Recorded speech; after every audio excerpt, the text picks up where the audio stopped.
Welcome to the Mockingcast, the podcast of Mockingbird Ministries.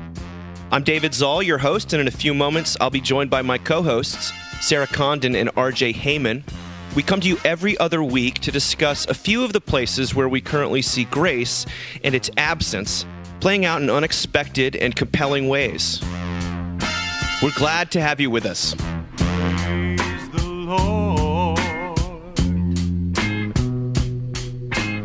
Praise the Lord. God. Okay, here we are, back at it again. It's so nice to be back in the swing of this. We're sort of also in the swing of everything, it feels like, after Labor Day. Tell me, what's the update on, let's hear from Heyman first. What's the Heyman household? We're good. Our son turned 7 on Saturday, so we're having 10 little boys and their families over to our house. There's an 80% chance of rain, so we'll see how that goes. And our house is about 1,500 square feet, so it might be cozy. Love it. I am definitely feeling anxious about the fall, as we come into a new season, new programs for kids, new programs for adults, wanting to do everything perfectly. So that's where I'm at. Everyone else seems happy. All the boys are happy. School's going well. Everyone's healthy right now. So in general, everyone's well. I'm just a little stressed out about the fall. We'll see how it goes. Our anxious RJ. I guess that's everyday RJ, but it is. I love that. I love that guy. I love that RJ. Yeah, I have moments of clarity and peace, but generally speaking, yeah. Kennedy on the outside and Kennedy on the inside. Sarah, what's happening with you? Oh, just one forgotten lunch after one piano lesson, after one thing of laundry, after another. It's interesting, like, this time I'm in, because I've never not worked, and I am a little astonished at how much they need me right now. I feel like it's kind of constant in this age, and everyone had said, like, adolescence, middle school, you think they need you when they're 3, but they really need you then. And that has been, very true. And I've also been surprised at how happy I am in it. Like, to feel needed and to show up. And, I went to the theater program at Neil's school. Needs a parent to sit there for 2.5 hours most nights of the week from 4 to 6:30 to basically make sure no one makes out in the teacher's lounge, which is such a bummer, because that is the first place I made out with people was theater practice in the teacher's lounge. But now I'm in charge of preventing that. And it's just do they have any idea of the force they've unleashed here?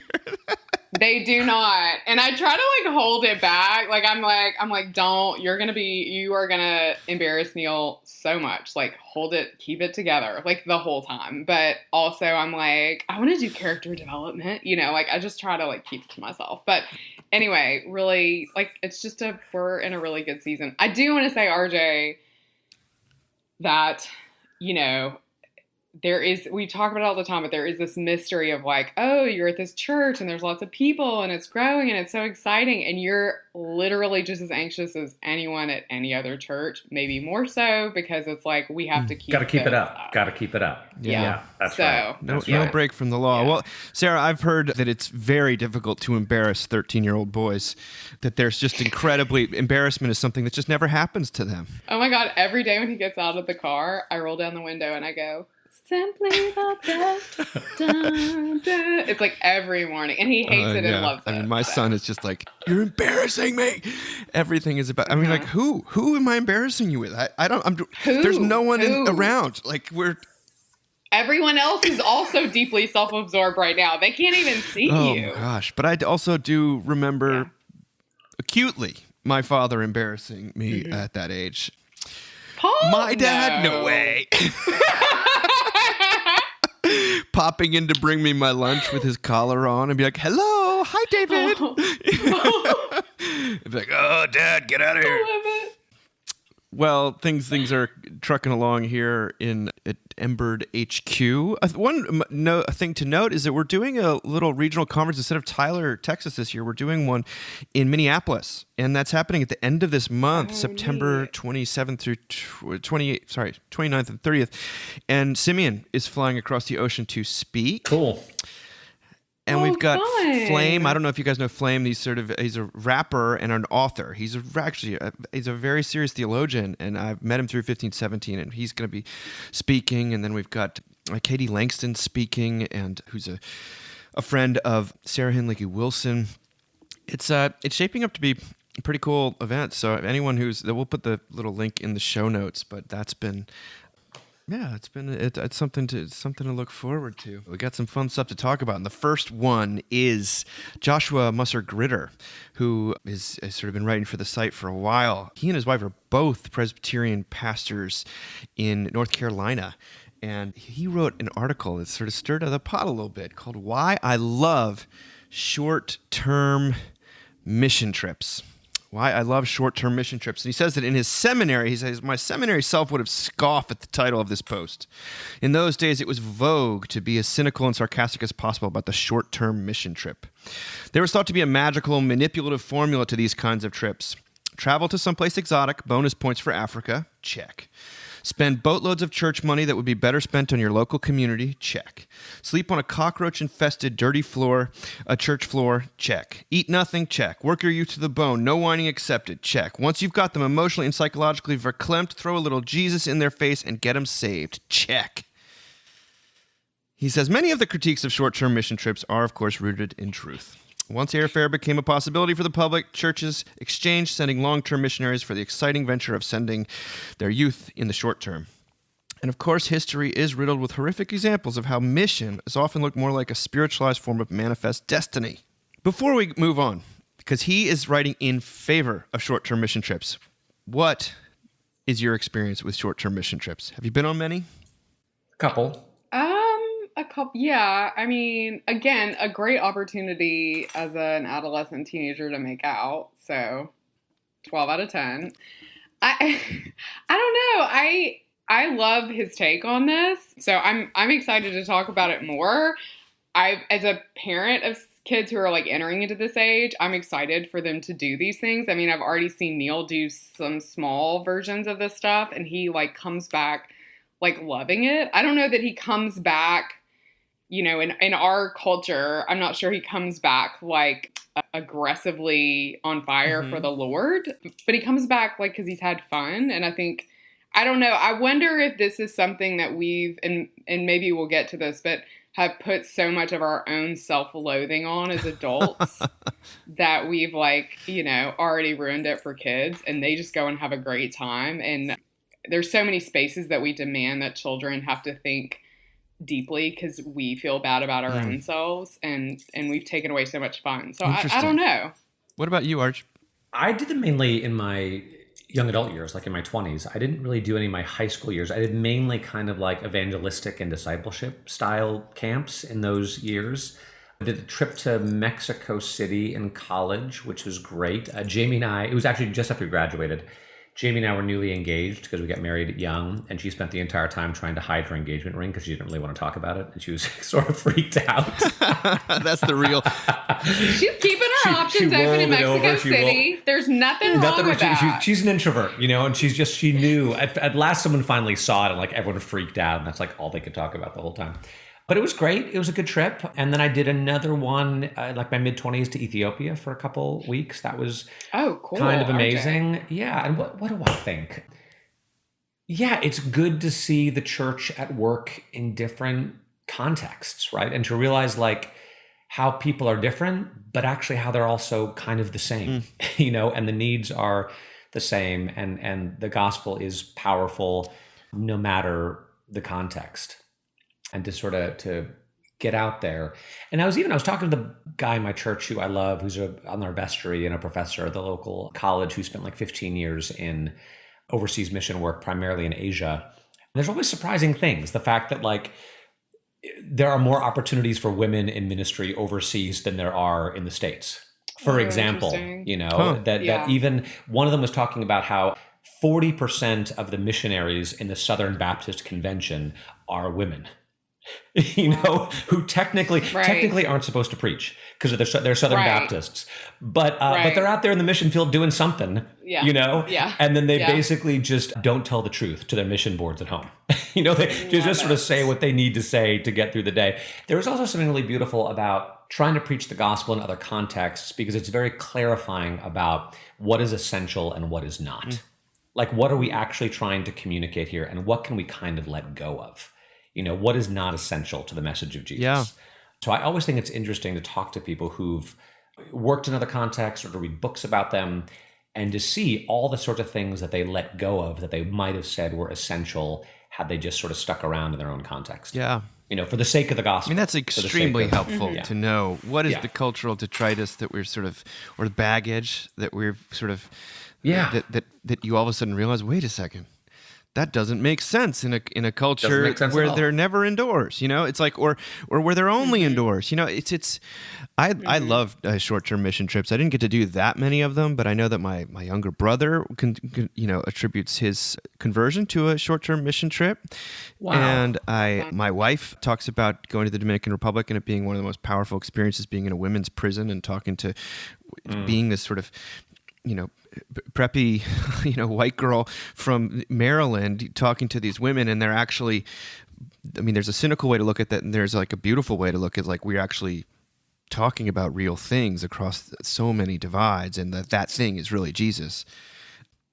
I led a couple, the distinction between a service trip and a mission trip is kind of nebulous. Like I did a trip of boarding school students right after Katrina down to the Louisiana coast. Like 20 of us went, and the school's papers like all publicized about it, which was not a thing they would really do, and it was a very powerful experience. I came across pictures of that recently, and it was just I don't look back on it. I haven't revised the narrative to say we were doing something nefarious or sort of naive. It was beautiful. Oh my God! Well, and there was some the male female the boy girl stuff is fun. Though I was with the leader, so it wasn't happening for me. But I was watching the kids come alive in a way that was very cool.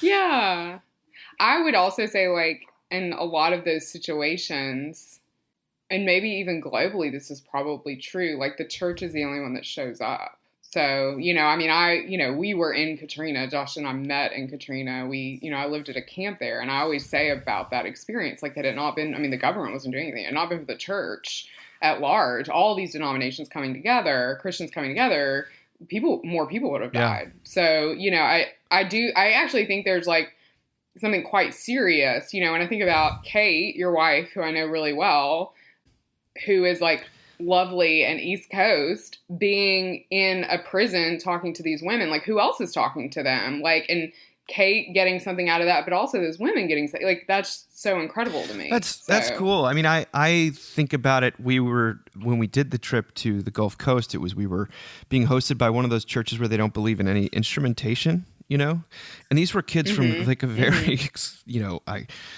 snobby or at least a elitist boarding school. They had just gotten into Oregon. They had, most of these kids never heard in Oregon, and they were in one of these churches where women weren't wearing head coverings, but it was pretty close to that, and I was just, and yet a lot of that stuff. Their minds were being blown, and I had never been exposed to that level of kind of some borderline fundamentalism, I think. Anyway, what Josh is interested in talking about in this piece is he talks about it. He sort of thinks that these are more important than ever before because the tendency, at least in his what he would call his sort of more progressive context, he's in PCUSA, went to a seminary in that denomination, is to evaluate the usefulness of within what Charles Taylor calls the immanent frame, which is just a way of talking about sort of a materialistic frame. The immanent frame as opposed to sort of the transcendent frame. Immanent frame is just that which you can see, touch, taste, and feel. Nothing spiritual about it. He says this, he says, our immersion in the immanent frame causes us to determine the significance of a mission trip by assessing how far our money went, or how many houses we really built, or how much material advantage we really gave a particular community. While these are fair metrics, they miss the kinds of spiritual realities that make these trips so essential. Shouldn't our first metric be whether or not one encounters a invisible and living reality outside of themselves?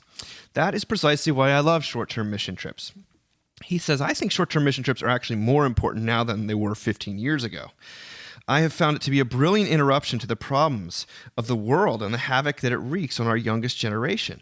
And he's talking about a sort of a digital generation. Something hopeful and profound happens when adults and teens spend 8 days overnight together away from their devices in a different place far from home. I guess you could say in the least that a short-term mission trip is one long extended sleepover. And he mentions, what we mentioned last season about kids not doing sleepovers anymore. Yeah. He says, I've been on these trips enough times to observe just how much the weariness of the world falls off these young people about 48 hours in. Every evening, our youth continually comment that they've, quote, never hung out this way before. Kids beg me to stay out past curfew so they can bang on guitars and belt out old Johnny Cash songs by the fire. On long bus rides and on rooftops and after praise and worship, kids tell me things they wouldn't dare share with me at a youth group. Surprisingly, they share those things with one another, too. I've heard people argue that this can happen at home, but I'm not sure I agree. Or at least I'm not sure it happens to the same extent. The most profound thing that happens on these trips, though, is an opening up spiritually. This opening up of persons is something more than an abreaction. Maybe it's like what Kafka described as an axe breaking up the frozen seas inside us. This opening is what philosopher Hartmut Rosa calls resonance. Resonance is what happens when we encounter something outside of the immanent frame, outside of sort of the world we can taste, touch, and see and feel. All of us have experienced resonance. The problem is that the immanent frame has given us ample and rehearsed reasons to discount the author of those experiences. Theologically speaking, resonance is when we are caught up, not symbolically or metaphorically, but literally in the alive life of the living God. Resonance sounds something like the conversation I had with a young woman on a mission trip this past summer. Pastor Josh, what is this feeling? I've never felt this before. I don't know where to put this. I don't know what to do with this, she said to me, tears running down her face. He said, you're encountering the living presence of God. Dwell in it. Savor it. Don't run from it. Something like that. Josh, needless to say, there are reasons why people both said, thank you for putting words to this, Josh. I've had an experience of this. And then there are also longer-term missionaries, especially, who say, hey, if you are in a place for 2 or 3 years, you got to see actually the damage that sort of a bunch of 15-year-olds can do when they come in for a week and then leave. And there is a flip side to this story. And yet, so it's always the question of who is the mission trip for? Who is it actually for the youth that are going on it, or is it for the community they're coming to serve? I'm not sure that's something that we can answer. I'm not sure it's up to us. I mean, that's God's work in this. Like, all I keep thinking about is Matt Lindemann, who I went to seminary with, who's a fantastic priest, talking about, I think he and his wife, Anna, if I'm remembering this correctly, sorry if I don't, Matt, were maybe with Peace Corps in South America, and that the people that they were living with were like, tell us about this wonderful land called Utah. Because they had all these Mormons come in and they had talked about how, like, whatever. And I always think about that and, like, how funny it is, but also, like, how these Mormons came in earnestly talking about a place that they loved, trying to connect with these people. There was probably some building that happening and some food that was made, and God willing, like, they served that community. And, like, it just feels like, and I've been thinking about this a lot in raising adolescents. It's just not up to us the way that God works in other people's lives. And so I'm really hesitant to be like, this is always bad or this is always good these days when it comes to spirituality. I used to be really much better at that, but I'm not now, and so I don't know. Like, I also love this Ginger Oaks, the wonderful friend of the show, but also a dear friend of mine, wrote this under the under the post, which I love. She said, like C.S. Lewis said, his first step was to believe in something outside the material world. And I just think that's such a beautiful, like, thought. Like, that's all that's I don't know if it's asked of us, but that's sort of all that our hearts desire, right? Yeah, something more. I loved what read the comments on this post. You find them through the because there's some discussion that I think, but also testimonies. And Josh recounts, he's like, you spend long enough in ministry, you do run into a lot of people who had amazing experiences on short-term mission trips, even if today it feels like, oh, you're just going so you can get the selfie. Remember that there's that famous Onion, or maybe it was some satirical site that said, week-long trip to Africa completely changes woman's profile picture. Which I get it. You see that. Right. But I also see more than that. RJ, what do you think? I think hearing him talk about his high schoolers describe the experiences they have just highlights again for me the profound loneliness and like alienation of our culture. I know my son Spencer has done a lot of short-term trips with a church in Houston, with First Presbyterian Church in Houston, and he loves them, and he's not allowed to have his phone the entire week, and he pretty much lives on his phone when he's not there. But I think the relationships he's developed, the openness, the sense of community, I just think we are so starved for that here. And there's so many studies about that, right? That teenagers are in no hurry to get their driver's license anymore because they don't actually want to go anywhere. Right. They just want to like stay home and be on their phones or playing video games or whatever. The pandemic, where there was such isolation, there's such a need just to get people together, and I think the church has a huge role in that. Like it almost doesn't matter what you do. Just let's get together in a place of loving, open community where we talk about one or two real things and you don't have to be anything. You can just come as you are and spend time with other people.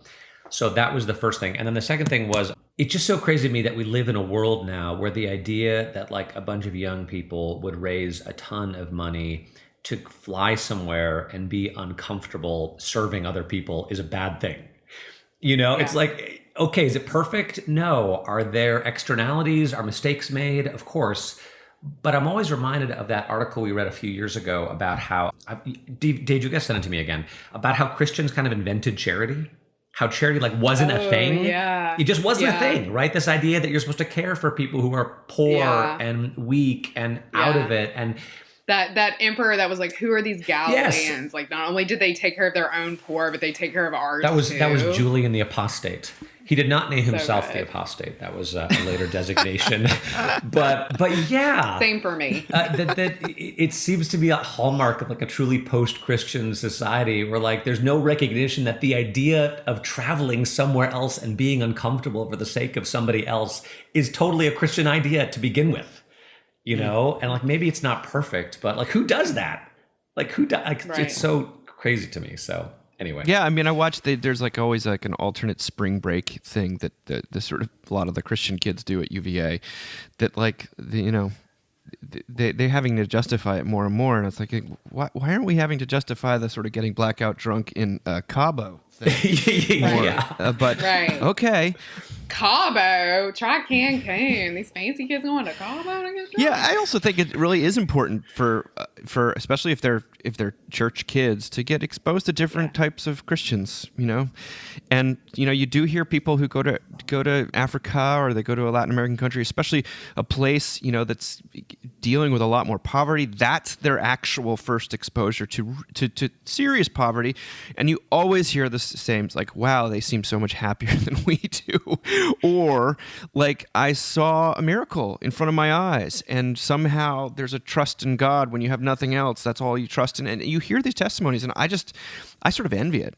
Or like, maybe my SAT score is not the most important thing on the face of the earth. Maybe there's something beyond this little super intense microcosm that I, my own paradigm. And maybe this type of Christian that's easy to vilify from afar, you get to know them and like, wait a second, they're also feeding half this city, and like what's I'm not hearing the whole truth about, because all I've heard is their stance on this, that, or the other issue. But I thought it would be fun to sort of go on a little trip ourselves. Forgive me for being hokey, but there was oh my God, please play music here, TJ. Okay. A couple of international stories that, we don't just highlight the absence of grace, we want to highlight the presence of it. And there's an amazing story about coming out of Japan about the restaurant of mistaken orders. Have you guys heard about this? It was on NPR, highlighted on NPR last month, and Forbes did a long article about it, talking about in Tokyo, there's a restaurant. It's a pop-up restaurant where customers are happy to get bad service. You ask for dumplings, you get miso soup. Whoops. You ordered grilled fish, and maybe you get sushi. Wait a minute. What? It's a regular thing for the waiters and waitresses to mix things up, bring the wrong meal, misunderstand what a customer requests, or actually drink the glass of water they were meant to deliver to some table. So you go thirsty for a bit. This sort of thing gets these workers hired, not fired. Why? Because these servers all have dementia. It isn't a flaw, it's a feature. It's the primary qualification for the job. All this happens at the Restaurant of Mistaken Orders, which has been organized as a recurring pop-up to broaden the public's awareness of dementia. The gentle surprise of the inadvertent human mistakes has become, in a way, the actual product of the restaurant, more than the desired meal itself. Much of the laughter that fills the eatery arises from the pleasant shock of seeing that what you are actually unexpectedly being served is not what you ordered. Sometimes you might even get your coffee with a straw. This is a Japanese television director, Shiro Oguni, created this business to change perceptions about aging and progressive cognitive impairment. The idea for his project occurred to him when he was served a dumpling instead of a burger while visiting a nursing home. At first, he was going to send the dumpling back, but then he realized that he was in a different world with varying levels of functionality, including mistakes that didn't really harm him. Why not just accept what he received as a way of respecting the difficulties the people around him faced as an act of kindness and humility?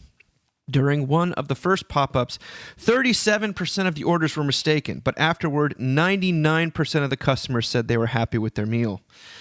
At one event, one of the servers absent-mindedly sat with her customers. Another asked one diner to take orders from others around the table. None of this fazed anyone who came to eat. They know they are coming for something like compassionate and improvisational cabaret. Oguni has said that his project isn't simply about being more understanding and embracing of those who have dementia.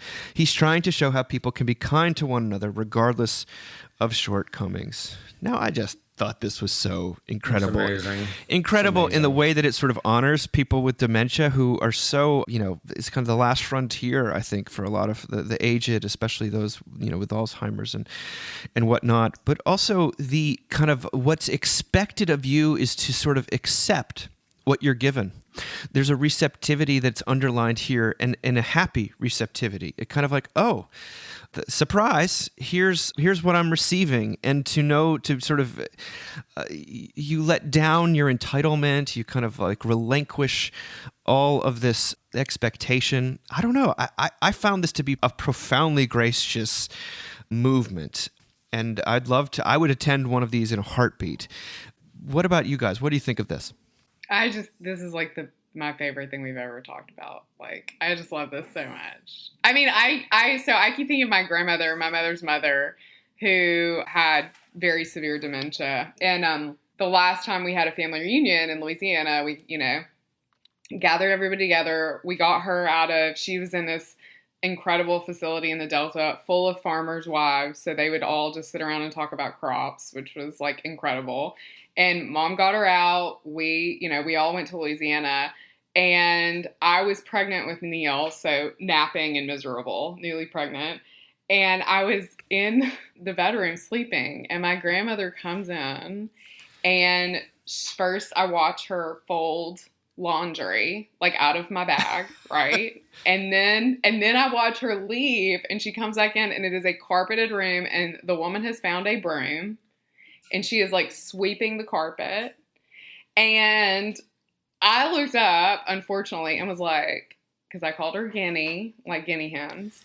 I said, Guinea, what are you doing? And she turns around and she goes, you hush, you need to sleep for that baby. And like, it was such a beautiful moment of her like feeling a purpose and feeling included in the family labor that I'll never forget. I'll take it with me the rest of my life. There was also this great moment, and this cousin does not listen to this, so I'm going to tell the story. This miserable person I'm related to was there, And my grandmother, she came over to my grandmother and was very like the way that old people typically get treated, right? Who have memory loss. Like, oh, it's so good to see you, Aunt Lois. And how are you? In this kind of desperate tone. And my grandmother was like, oh, I'm fine. You know, how are you? I love you so much. And gave her this hug. I'm fine, darling.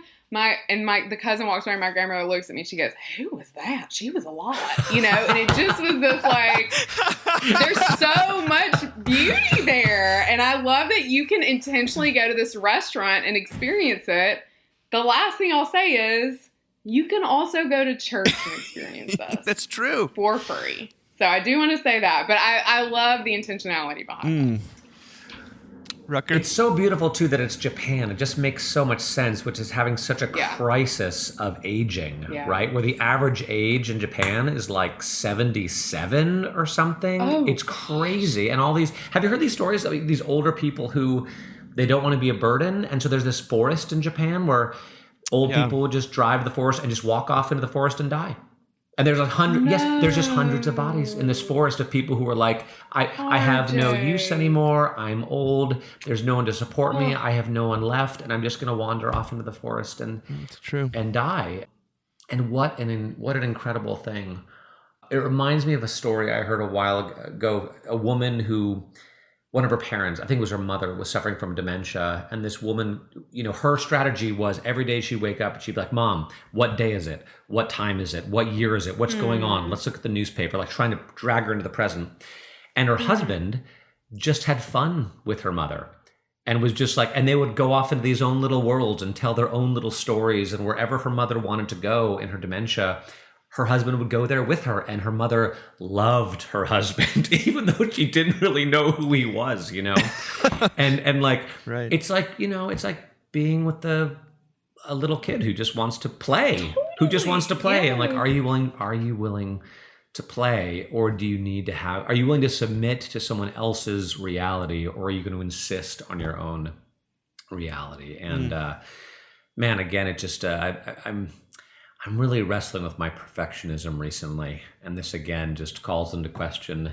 Like, what are we really doing here? It is such what is this all about, you know? It is such a kind of indictment of perfectionism. This sorts of thing, and but also sort of an affirmation of like humanity. I think it's hard not. We are always searching for the next marginalized group that we can kind of champion and especially sort of use kind of to feel better about ourselves. That is a cynical take, but I see it happening all the time. And yet the aged, especially those with dementia, they're an enormous population. We're all going to be old if we live that long. And yet I always predict that one day we'll look back on the way that we treat older people today and just sort of be horrified.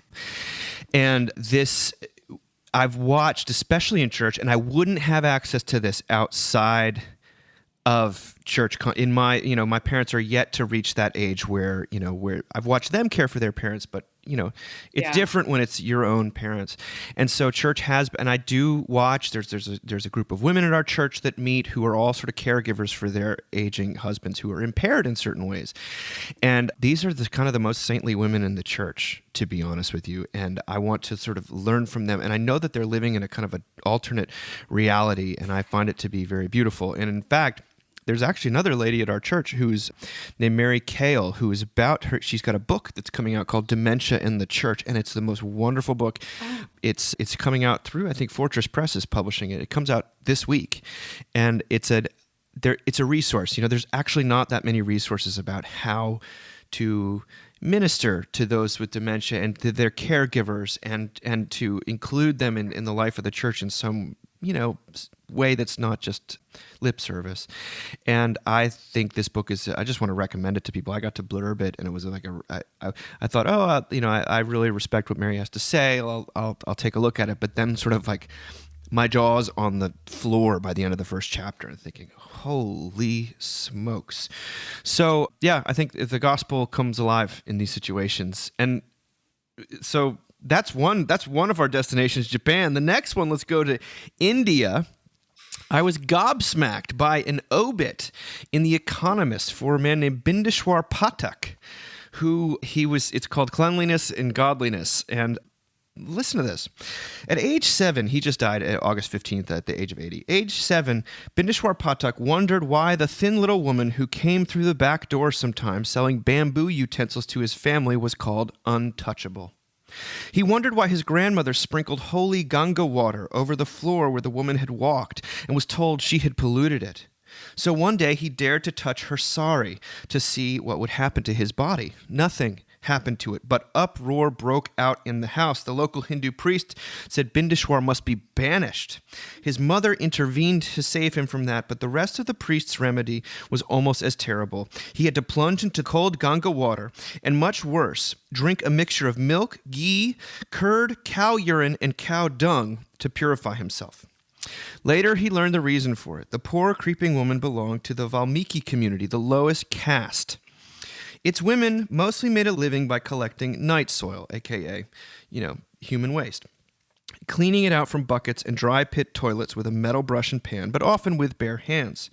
For this work, they were shunned even after they had bathed. They could not use the wells unless some clean, quote-unquote, clean soul drew water for them. Now, if we're not in the first century, the Bible. Jesus, if we're not in the it is Bible so Jesus-centric, I can't get over this. Yeah. He says, shopkeepers threw them the goods they bought and shook water over their money. It was fine to touch a dog, but not these human beings who were exactly like him. From 1950, the notion of, quote, untouchable was banned in India, but it continued because their work did. Because most Indians, if they had toilets in their houses, had pits that needed cleaning. So began Bindeshwar's obsession with sanitation, which soon became a mission. If Indians had proper flush toilets, he reckoned, they could clean them themselves. And if the scavengers were not needed, they could, with training and support, find other jobs and lead dignified lives. The key to everything was Bindeshwar's cheap, poor flush toilet, which he designed in 1969. In 1973, a local town in Bihar ordered 2 demonstration models for the municipal compound. By 2020, 110 million had been installed across the country. Bindeshwar is basically Jesus in this parable.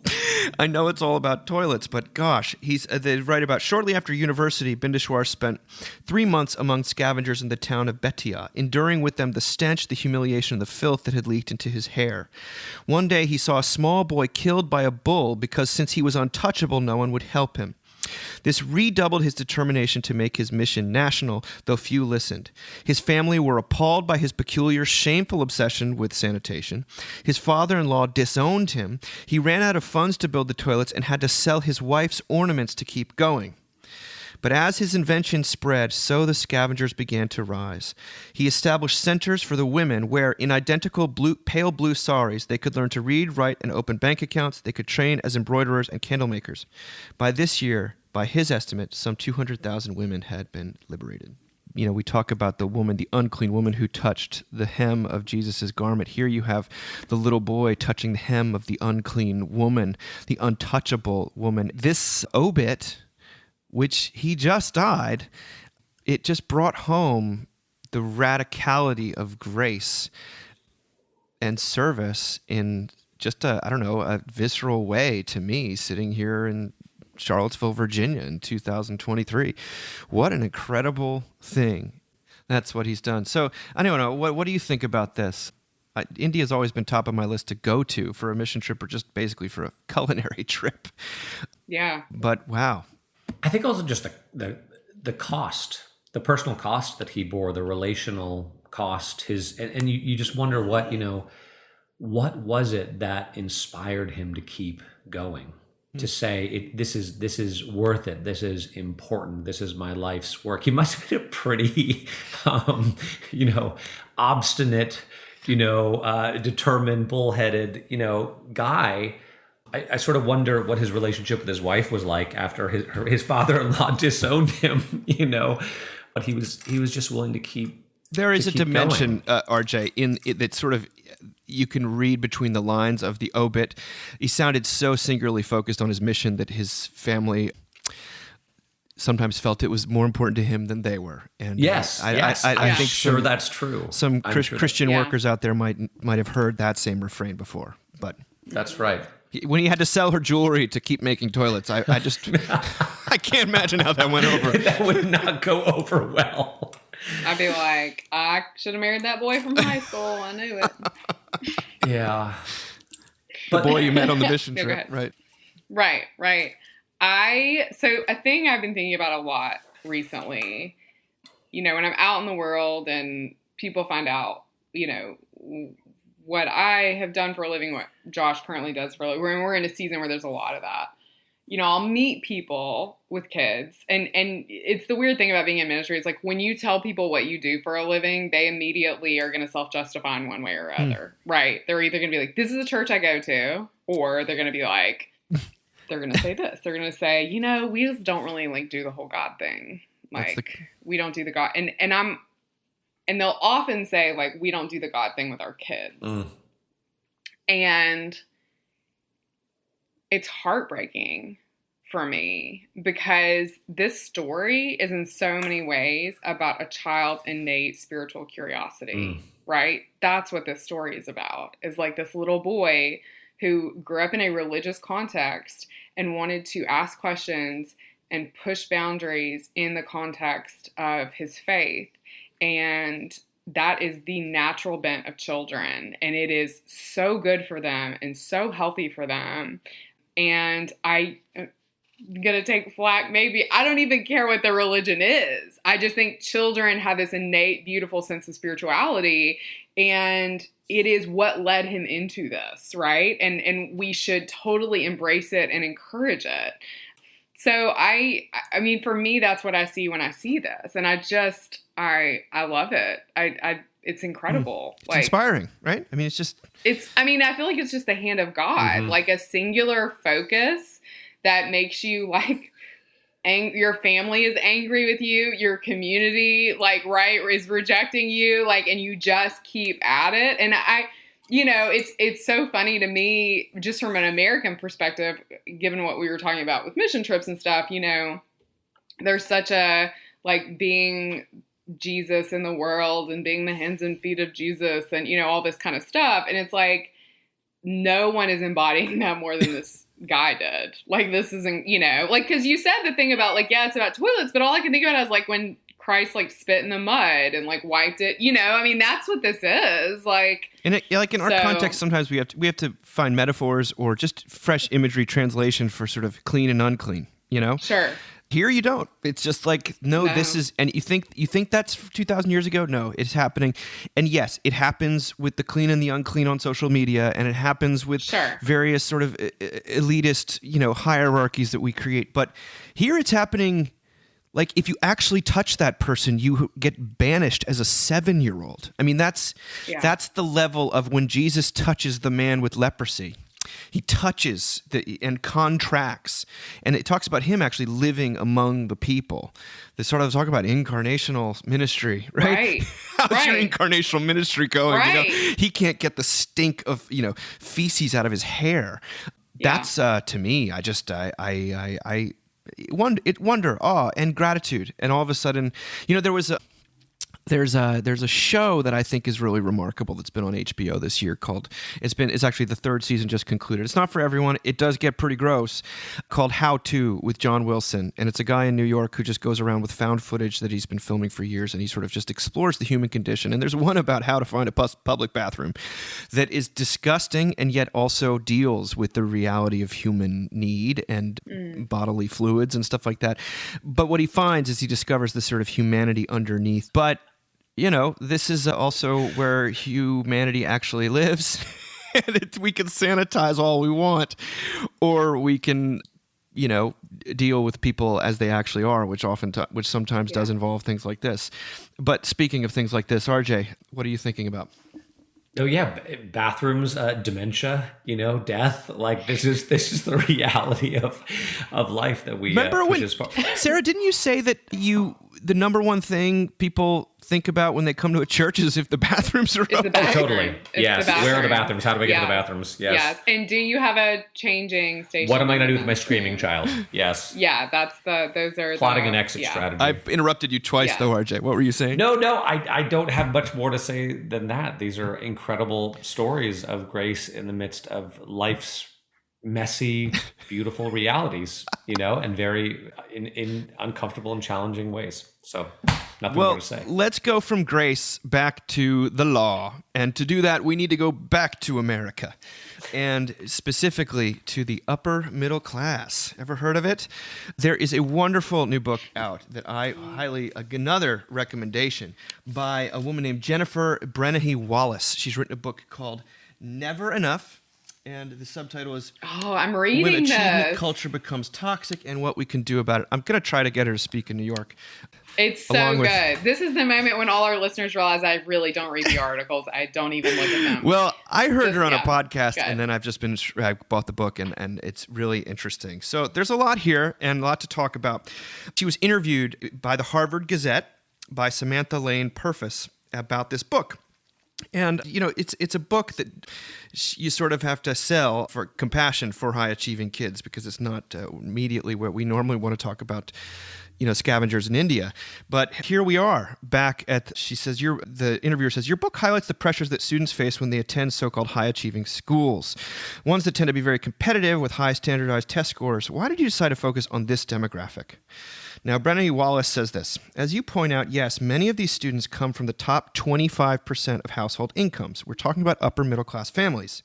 And yet in 2019, two national policy reports found that these students to be officially an at-risk group, I think right behind children with incarcerated parents and children in foster care homes. Holy moly. And meaning they were 2 to 6 times more likely to suffer from clinical levels of anxiety, depression, substance abuse disorder than the average American teen. It felt so counterintuitive that kids who are given so many opportunities would be doing less well, intangible measures of well-being, than their middle-class peers. And what is happening to these kids is happening all throughout the country. Now, I'm not saying that resources should be diverted from other demographics to address the issues, but I think it's important to remember that pain and empathy are not zero-sum. In the podcast, she says, a child in pain is a child in pain. Then she goes on to say, when I was growing up in the 70s and early 80s, life was generally more affordable in every way. Housing, higher education, healthcare, even food. My parents could be relatively assured, as generations were in the past, that even with some wrong moves, I could replicate my childhood, if not do better. But today's parents face a different reality. We are now seeing the first generation that's not doing as well as their parents did. They're saddled with debt. They can't afford real estate. Healthcare bills are bankrupting people. So she basically was tired of the narrative that, and frankly, I find myself guilty of, that teen anxiety in these households is driven by parental ambition and just wanting to have the right logo on the back of the car. I still think status is a huge part of this, but she's saying that there are also macroeconomic trends. And I, as a parent of teens now, I would say, yes, there are huge macroeconomic trends. She says, parents are sensing fewer and fewer guarantees for our kids, so we feel tasked with weaving individualized safety nets for our children. While it's always been the job of parents to raise the next generation, it's never felt so fraught. Now get this. She says, I asked parents how much they agreed or disagreed with this statement. I feel responsible for my children's achievement and success. 75% of parents said they somewhat or strongly agreed. And then I asked how much they agreed with this statement. Others think that my children's academic success is a reflection of my parenting. 83% of parents either strongly or somewhat agreed with that statement. Finally, the last statement, she says, I wish today's childhood was less stressful for my kids. 87% of parents agreed or strongly agreed. She's saying parents are believing that a brand name college will be a life vest that will help their kids despite whatever comes their way in the future. But unfortunately, that very life vest is becoming a lead vest and drowning many of the kids we're trying to protect. Now, I'm going to read more of what she says, but before I do, let's talk. RJ, I know your kids are further along in this. I happen to, I've been working with students at UVA for years, and this is very, very real. Part of my workout group, I have a lot of teachers that sort of observe this firsthand. This teen adolescent mental health crisis we've talked about in every conceivable way, but here's a new way. What do you guys think about this? Yeah, I'm so curious, RJ, to hear from you, because I know that your boys, I think they both went to a pretty high performing school in Houston, right, for high school? No, one of them did. One of them did, yeah. And I did think of you. Actually, I just want to say I thought of you guys a lot when I was reading this book, because Jamie is like this, like she has this line that I think of all the time in parenting with like homework coming up and everything. And it's a quote from you, but so I may misquote it, but basically Jamie would say something like, you need to handle your work. You don't want me to have to step in and handle your work for you. Oh, yeah. And what's really interesting, I mean, I'm a couple chapters into this book, but for me, one like takeaway feels like, is your child's success replacing your real relationship with them? And I feel like that kind of way in that Jamie had with your boys is very much a way. I mean, yeah, it's a way to be like, get your work done, but it's also a way to be like, I am not going to be this like hammering like life coach. I'm going to be your mom. Yeah. You know, and there's something about that for these kids that's like really life-giving. I mean, she does talk about like this thing of, you know, your kid comes home from school and the first question out of your mouth isn't like, how are you? How was your day? That kind of thing. But it is like, how did you do on that test? Yeah. How are your grades? Yeah. Yeah. So I think that's right. I think our approach with our kids has always been like, yeah, if get your work done, if your grades are good, we'll let you do whatever you want. You know, like we'll try to give you as much freedom as we can.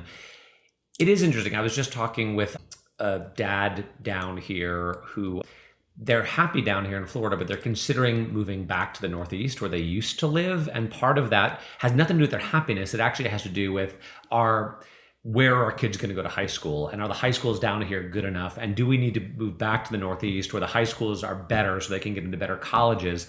And I was just like, that makes me so sad. I know. I was like, you may want to think about that's a big step to take, you know? And is that really what you want? He's like, no. He's like, we moved down here to escape that. And now we're like, maybe we need to go back into it.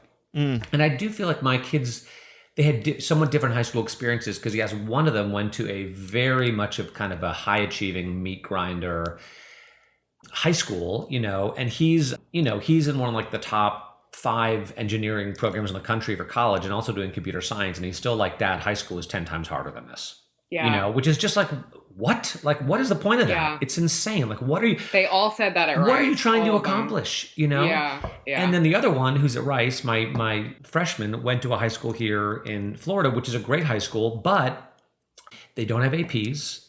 They don't do IB.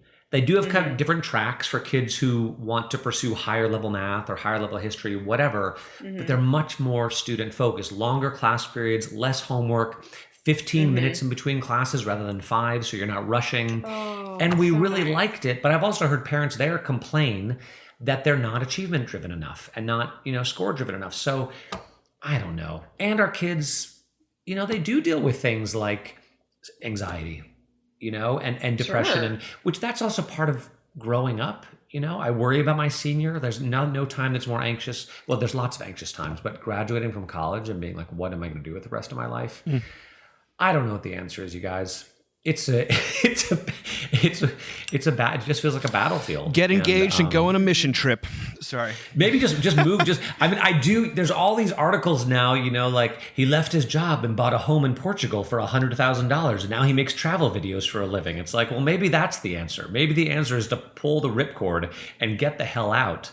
But probably life in Portugal is not easier than life in America. But maybe I just think relationships are always the answer. Like, They're I hate to always sound- the That's frankly what she says too, Sarah. And, you know, if in case we needed yet another, you know, this is all interrelated. And the fact that the church decline is kind of, it's a factor here, especially when it comes to relationships and hope. But she says this. She says, the number one intervention for any child in distress is to make sure that their primary caregivers are okay. And adult resilience, though, rests fundamentally on their relationships. And the only way we're going to nurture adult relationships, and therefore kids' resilience, is by nurturing relationships outside of the home for the benefit of the people within the home. When I was a young mother, she says, I really thought my role was to be as perfect as I could be. And what I've realized instead is that my kids are served better, less by trying to be perfect and more by just trying to be that steady presence. So she talks about the importance of relationships in your community. And, you know, that's really, really important. And then finally she goes to this. She says, to figure out a picture of health, she says, I sought out healthy strivers. These are not kids who've sort of given up, but ones who are sort of doing well, but also achieving. The students who were able to achieve success in healthy ways. And what it boiled down to was that these kids felt a deep sense of mattering. They felt deeply valued for who they were by their family, by their friends, and by their community, separate from their external achievements. The kids who were struggling the most felt like their mattering was contingent on their performance. Or we call that performancism. That their parents only valued or cared about them when they were performing. Or for other kids who weren't doing well, they heard those messages from their parents, but they were never expected to add value back to anyone other than themselves. Mattering for her is the key issue, not social media. She closes by saying, for parents, I'd focus on a phrase from Sunia Luthar, the resilience researcher, which is this: minimize criticism, prioritize affection. Find ways to let your kids know that they matter, separate from their achievements. And she also says that kids are under so much pressure from every other place in their world. It might have been at one point the parents' job was to make sure they knew that there's a certain standard that this family holds to, But today that... Oh my God, you sounded just like my dad, like the whole thing. I was like, oh, okay, keep going. She's saying that parents, their primary goal should be to create a safe haven for their kids to fall apart, to be the dumpster, the emotional dumpster that we've talked about, and basically to be the voice of grace, not the law. Full stop, end of story, done. And I think that's sort of where the church should be too. But I don't know. The church needs to be that for the parents. Yes. So that they can then be that for their kids. I mean, you have to feel that at church in order to, I have to say, like, I remember when Neil was small and I was like sinking. I did not know how to parent him for a multitude of reasons that were both him and me, and coming to church and just falling apart on the sidewalk with this woman who has raised 3 remarkable boys, and her just letting me fall apart and letting me say, I really messed up. And like, we need that in our churches, a space to really support parents. And, I think, unfortunately, I listen to so much public radio and it's kind of like always in the background. And I know that's a problem, but it's soothing to me in its depressing narrative. And, I forget that I have like an anxious adolescent in my house. And like, he looked at me the other day because it was like every other sentence is the global warming. And he was like, Mom, this is really bad. I'm really scared. Put on some Sandra McCracken, please. I know, exactly. Please, lady. And I just looked at him and I was like, I'm really sorry that the world feels so overwhelming. Like it feels more overwhelming than it did when I was a kid. And I'm really sorry. And he goes, thank you for saying that. And that's the care that the tenderness that they need in those moments. They also need me to turn off public radio, but I can't help it. I keep them alive by listening and sending them money. So, it's just, but in all seriousness, last night, my youngest has switched schools in at the beginning of the school year. And last night we were talking about, because she hasn't learned all these skills, right? And she's only in 4th grade, but because she hasn't been there the first 2 weeks, she feels behind on everything. And there were so many platitudes and also realities like that I could have offered her. And anytime I got close to them, she just barked, just screamed at me. And I finally said, do you want me to rub your feet? And she was like, yeah. And then she was able to really fall apart. And then she was able to talk about, but it really is like I have to be in a really good headspace, right? To have that energy to then kind of absorb and be present to them navigating the world. Yeah. Oh no. It's hard. Parenting's hard. It's this age, it's hard.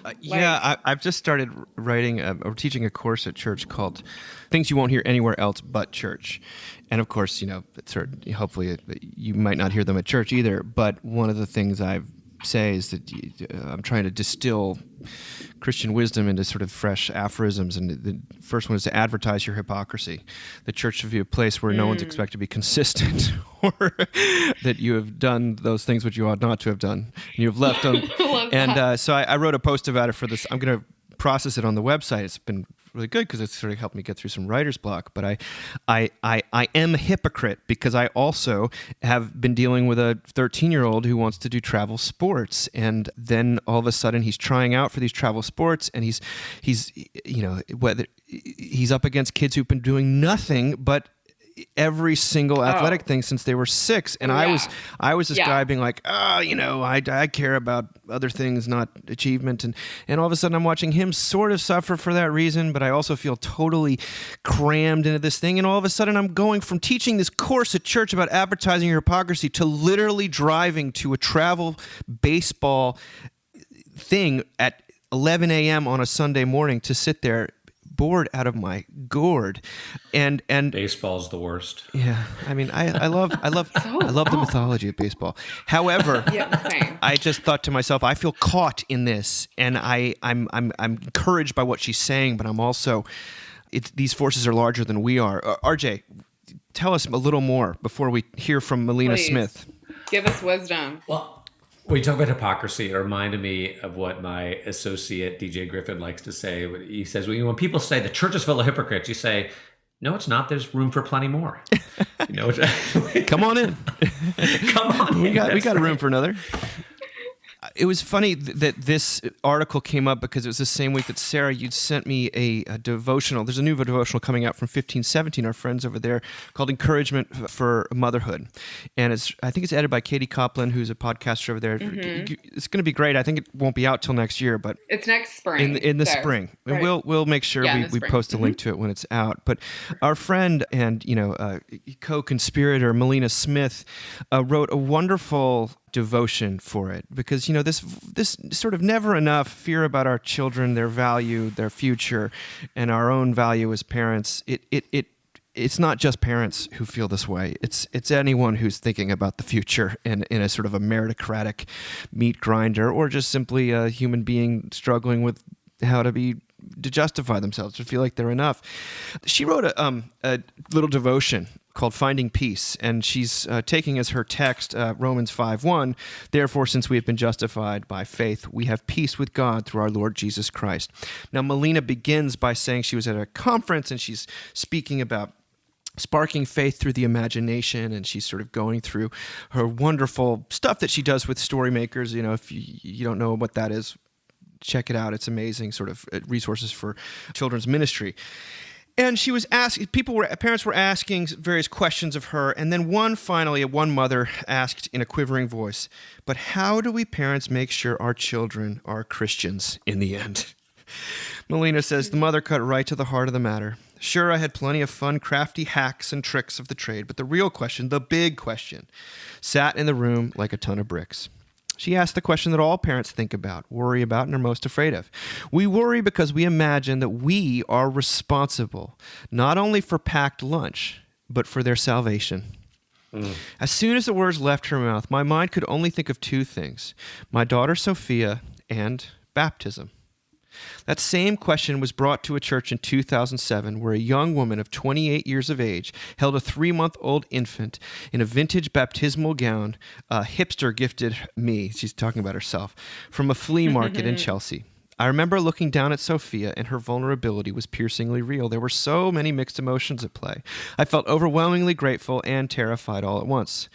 The service began, and we reached the baptism. And then a rush of words of peace washed over me, and I was given a moment of reprieve, a window into God's promises. The words the priest proclaimed hit my very core. Christ claims you for his own. Claims. There seems to be no choice in that statement. We've been chosen, selected, adopted. We have brought these children to baptism, knowing that Jesus died and rose again for them, and trusting in the promise that God hears and answers prayer. These promises washed over me, the mother. Even though it was a day for Sophia, it was for me too. It reminded me that I once was a tiny baby in the arms of a priest who proclaimed God's promises over me. So when I looked at the mother asking the real question at the conference, I uttered instinctively, Holy Spirit in action. All I know is that God pursued me relentlessly, without ceasing. So why wouldn't he pursue our children too? When we think of our children, why are we afraid that God won't pursue or love them the same way he does us grown-ups? Perhaps we can lay the burden of salvation down and trust in the God who relentlessly pursues his children. No matter what your little ones or teens are up to, we can trust that just as God sought you out, he has claimed them too. Sarah, you sent this to me. What was going through your mind?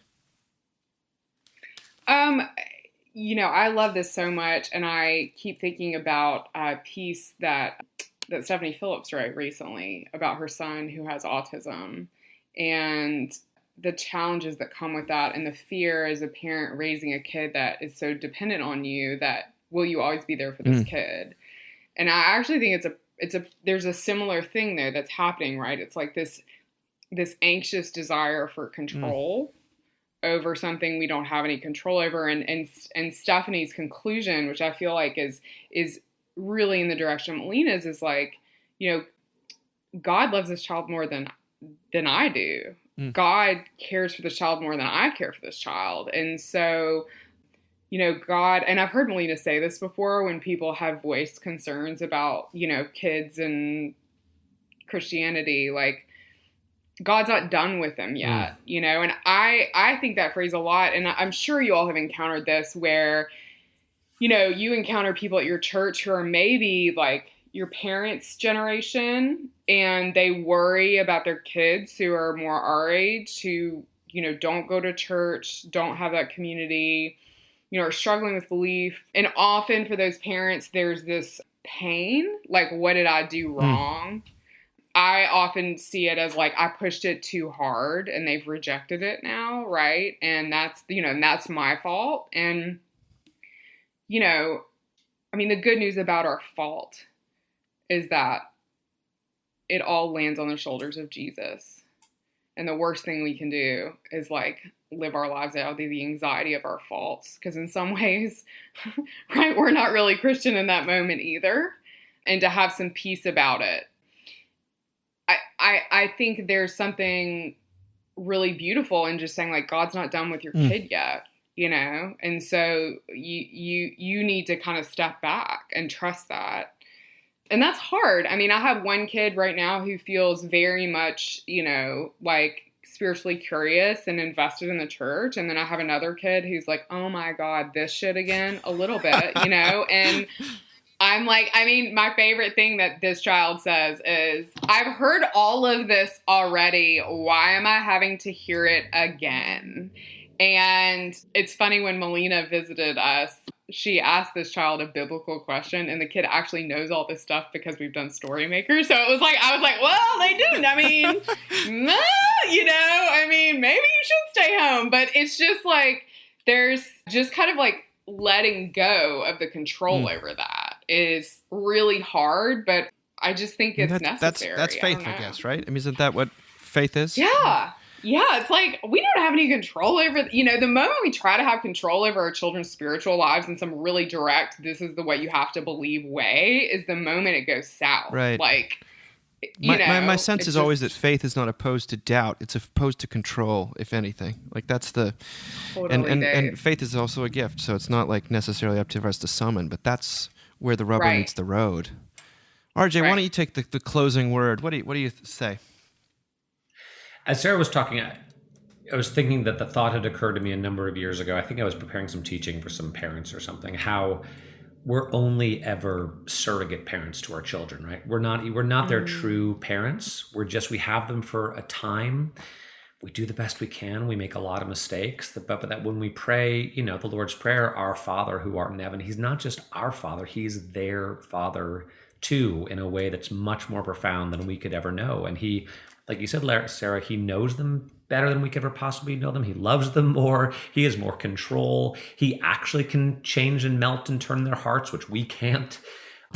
And the best we can do is in a broken way, bear witness to the unconditional love that he has for them and for us, and trust him with the rest, And I say this as someone who right now, neither one of my sons attends church except when they're home with us. And I'm freaking out a little bit. I'm like, are they going to go to church? Like, what's going to happen? I don't know. But I also feel like that I hope they know who Jesus is. They know what the gospel is. I think, generally speaking, it's a good thing in their minds. and that at some point maybe God is going to send someone else into their life, or send some crisis into their life where they're going to say, you know what, maybe Jesus has something to offer me. Maybe there's something I can offer him in prayer, and God's going to answer that prayer, and they're going to be like, oh, he's real. I don't have to do this life alone. I don't have to go it alone. Well, that was me. So I think that was you. That's right, Dave. In the meantime, that's right. I remember you your first leading a focus camp, not really sure if you were a Christian or not. Like you kind of became a Christian while leading a youth camp, which is hilarious. No comment, but I would say a short-term mission trip was involved. Well, thank you guys both. What a wonderful tour of the world according to the Mockingcast, and we'll talk to you guys in a couple weeks. Sounds good. Talk to you soon. Bye.